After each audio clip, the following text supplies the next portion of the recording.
Paz e bem, meu nome é Maria Antônia Orreda, sou bacharel em teologia e este é o canal Paixão pela Palavra. Vamos lembrar de curtir, comentar e compartilhar este vídeo, pois este canal é um canal de evangelização.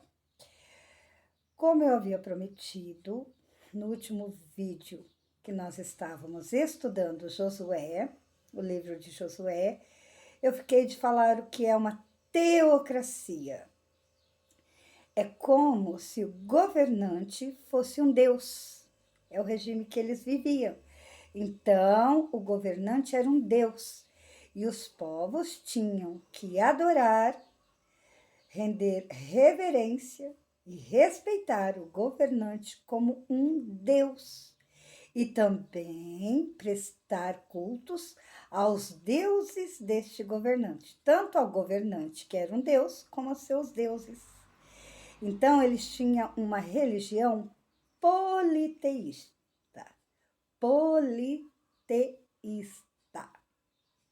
O que significa que eles adoravam vários deuses, começando pelo governante.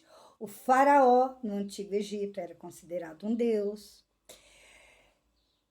Os imperadores romanos se intitulavam também um deus e também reverenciavam vários deuses que eles mesmos escolhiam.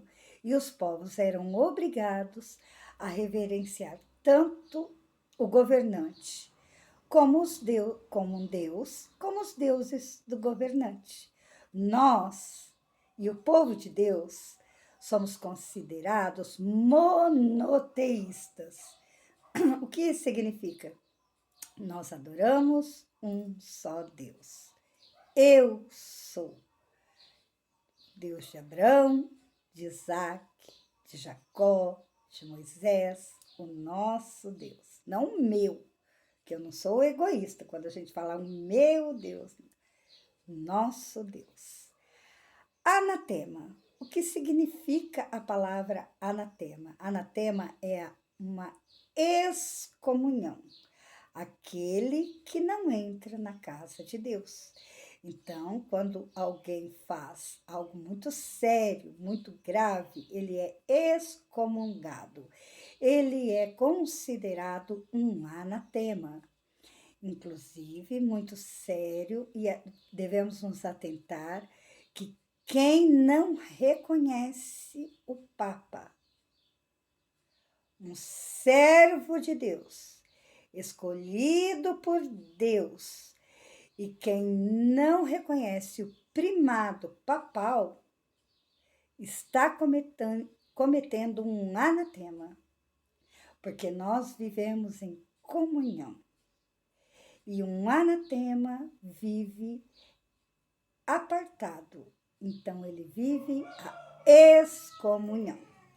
Então vamos para a segunda parte do livro de Josué, capítulo 13, do versículo 21 ao 45. Nesta segunda parte, encontramos nomes, critérios para dividir as terras entre as diversas tribos. Fica evidente que nem todos os reinos e territórios já haviam sido conquistados, apesar da ordem expressa de distribuir a terra por herança aos filhos de Israel. Jeremias capítulo 13, versículo 6. Na região da Transjordânia, do lado oriental estão as tribos de Rubem, Gade e metade da tribo de Manassés. A maneira de determinar o tamanho do território obedece um rigoroso critério, segundo seus clãs. Em outras palavras, segundo a necessidade de cada tribo. Josué, capítulo 13, versículo 15 ao 29. Na parte oeste, Caleb, filho de Jefoné, receberá as ricas terras de Hebrom e formará outras localidades. A tribo de Judá. A descrição dessas cidades é feita em meio a muitos detalhes. Josué, capítulo 14, versículo e 15, tá? Partes do filho de José apoderam-se de Jericó e de suas nascentes e formam a tribo de Efraim. Josué, capítulo 16. Uma metade da tribo de Manassés se instala entre Efraim e Isacar, e apenas de reclamarem a porção, e apesar de reclamarem a porção recebida, deve levar adiante um conflito com os cananeus que ainda residem na região. Capítulo 17. Oportuno dar destaque ao uso da palavra guerra, milhamã, guerra, tão frequente na primeira parte e pouco utilizada nesta parte do livro. Tal detalhe justifica que estamos em outro momento no conjunto do livro, em que a preocupação está na distribuição das terras já conquistadas anteriormente. Na divisão das terras, as tribos de Benjamim, Simeão, Zabulon, Isacar, Aser, Neftali e Dan, surge a experiência de inventariar os territórios. Para isso, 3 representantes de cada tribo são convocados para uma assembleia no antigo santuário de Silo. A tenda do encontro é montada e todos saem para que percorram a terra para fazer uma descrição em função das heranças a serem designadas. Josué, capítulo 18, versículo 4.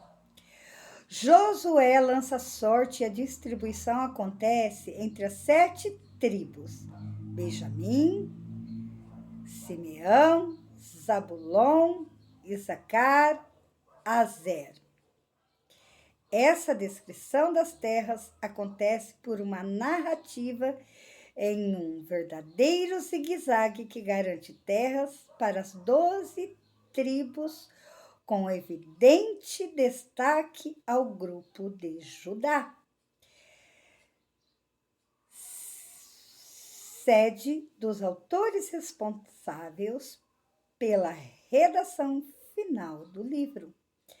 Ao regressar dos anos vividos no exílio babilônico, que aconteceu entre 597 e 536 a.C., já sob o controle de ideias sacerdotais, a teocracia legítima ao grupo dos homicidas e levitas, lugares onde buscarão meio para sobreviverem.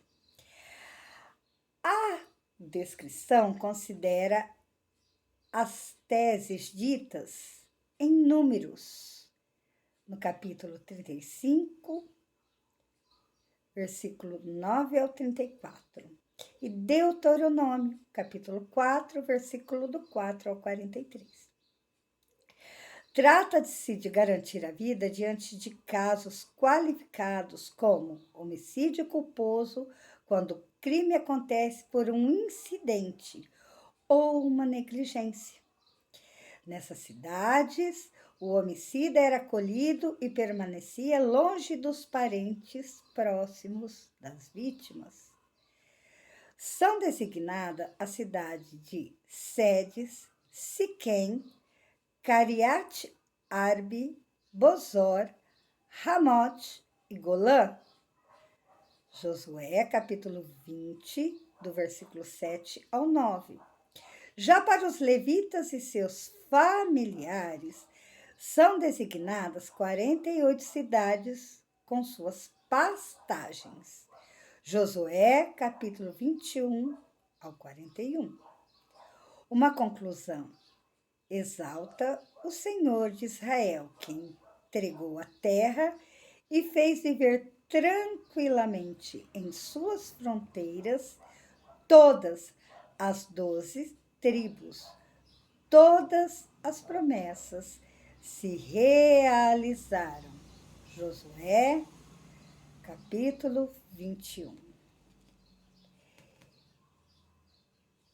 Então, neste segundo momento, as terras foram distribuídas a cada tribo.